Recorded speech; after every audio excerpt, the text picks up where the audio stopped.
Hey guys, welcome back to my channel. My name is Leslie. In today's video is a part 2 of how to assemble crochet flowers. So be sure to check out part 1 where I show you how to actually do the crocheting.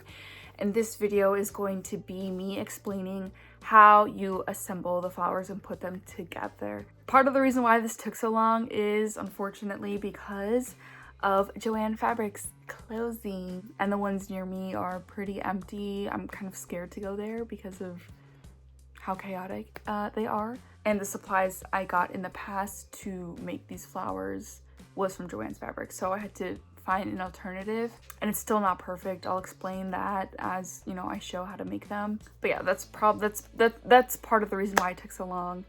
Other part is I just procrastinate, get busy. So if you like the video, make sure you like it, comment, subscribe. For all of those who are subscribed, thank you so much. We just hit 800 subscribers today, so thank you so much. Be sure to check out my website where you can purchase things that I crochet and sew. Shop Love Leslie, go ahead and check that out. And without further ado, let's get into the video.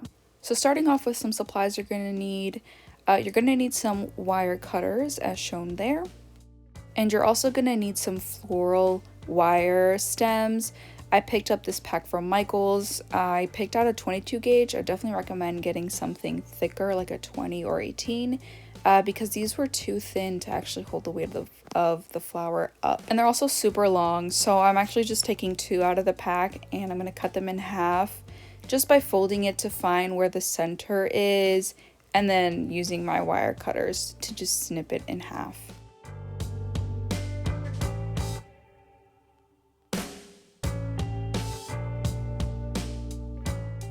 So now we have 4 little stems, and I'm gonna start off with the first flower, which is a daisy. And the daisy is actually the easiest to assemble. You're just gonna wanna, on the back side, take the stem and stab it through.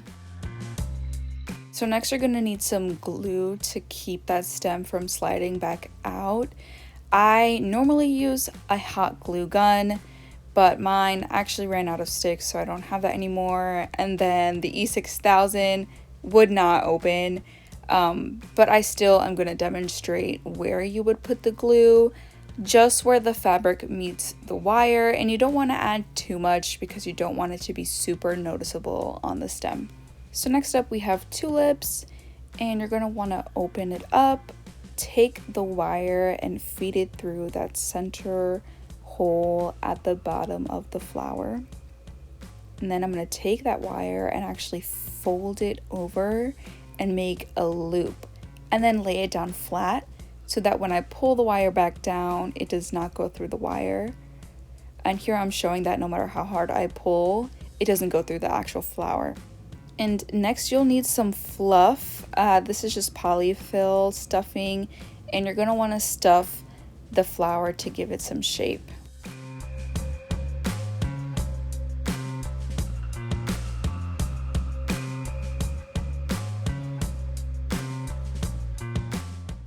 And next you're going to take a darning needle and you're going to thread the end of the tulip onto it. And remember in part 1 I said you want to leave these ends kind of long because we're going to need them. This is the reason why. So we're going to use it to actually make the flower shape. And you want to find the middle point and make a stitch there. And I'm actually going to go ahead and do that twice.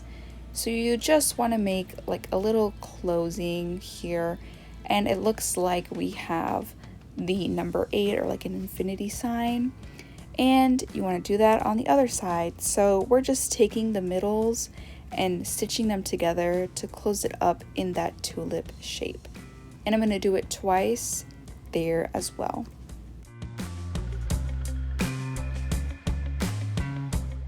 And the reason I do it twice on both sides is to just secure that stitch, and you actually just want to pull that string through the tulip. And I'm going to do that a couple more times. You could always just cut the thread if you'd like, or cut the yarn if you'd like, but I just weave it through back and forth throughout the flower until it's actually just stuck on the inside. That's just how I prefer to do it.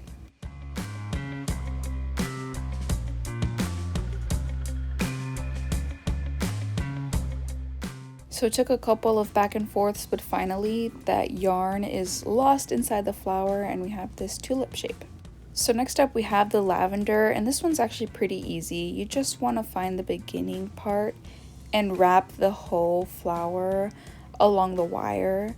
My hands were kind of shaking here a little bit, so I'm not doing it the best here on camera, but just take your time with it and wrap it down the length of the wire.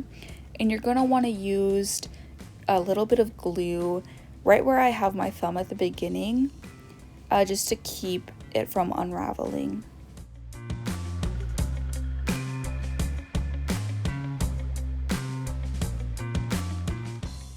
And you're going to want to finish the flower off with some glue as well, just on the last few stitches, and then you want to glue the flower to the wire. Again, my glue is not cooperating with me, so I wasn't able to show it, but you just need a little bit of glue and then you can trim the ends off and you're done with that one. Alrighty, next up we have the carnation. So the first thing you're going to want to do is fold it in like a spiral shape and make sure all the stitches are on the outside of the flower, so like that chain is towards the inside and it's just creating that flower shape that we see here.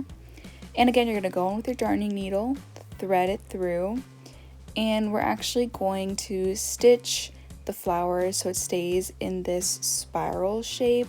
So to do that, you're just going to want to feed the end of the yarn through all the way to the other side. And we'll do this a couple times, locking that spiral shape into place, just so the flower stays in the position that we want it to.